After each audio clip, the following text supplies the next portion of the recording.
parole aux associations.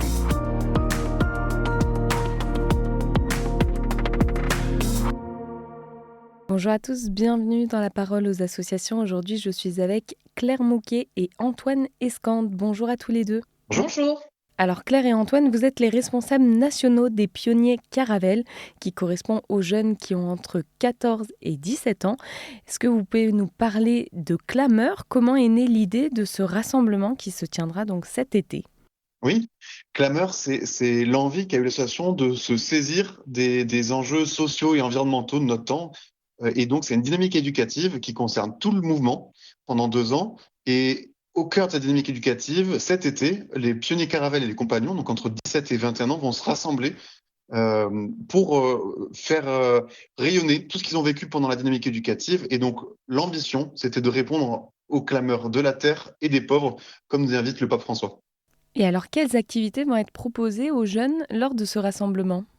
Pendant toute l'année, les jeunes ont eu l'occasion de vivre des défis autour des enjeux environnementaux et sociétaux.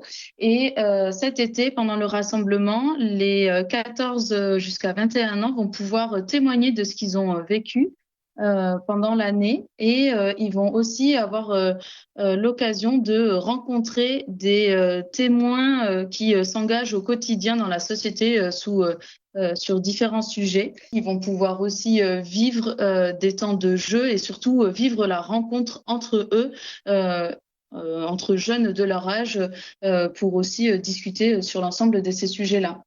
Évidemment, comme on est en camp scout, il y aura des grandes veillées le soir qui vont réunir les 20 000 jeunes pour rêver ensemble et bien sûr chanter. Et alors justement, comment concilier un événement à 20 000 avec la promesse de la protection de la nature ?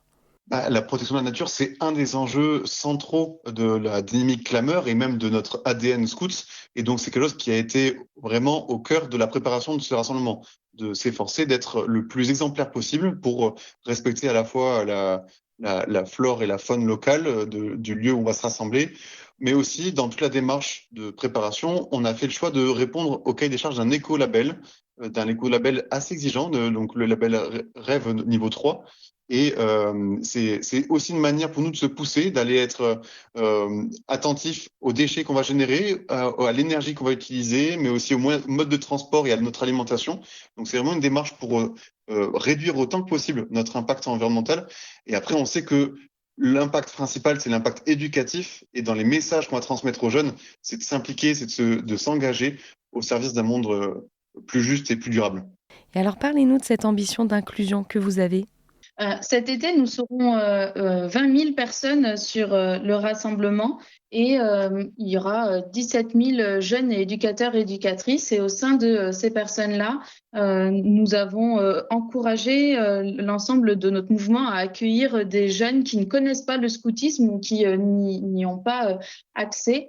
Et évidemment, nous prenons en compte les spécificités de chaque personne afin que tout le monde puisse venir et être à sa place selon ses spécificités. Par exemple, au sein des Scouts et Guides de France, nous avons une proposition qui accueille des adultes en situation de handicap et ils seront aussi invités et présents sur le rassemblement. Et le rassemblement est évidemment pensé et construit pour que ça puisse les accueillir de manière bien traitante. Eh bien, merci pour ce partage et je vous souhaite un très bel été. Merci beaucoup. Bonne journée.